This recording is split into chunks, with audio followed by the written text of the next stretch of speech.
চিন্তা করিনিস, ওকে এখানে আসতেই হবে।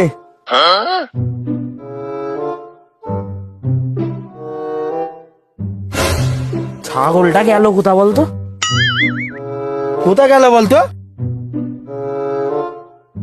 কিরে ভাই, তোরা কি করতিস দাদা?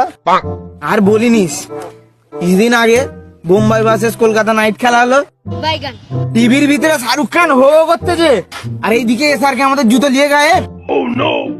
আর 3 দিন ধরে কোনো পাত্তা নেই। তো জুতোটা যেখানে চুরি হয়েছে ওইখানে খোঁজ, এখানে কবরস্থানে কি করতেছিস? আরে জুতো চুরি করে যেইখানেই গায়েব হোক না কেন, একদিন না একদিন এখানে আসতেই হবে।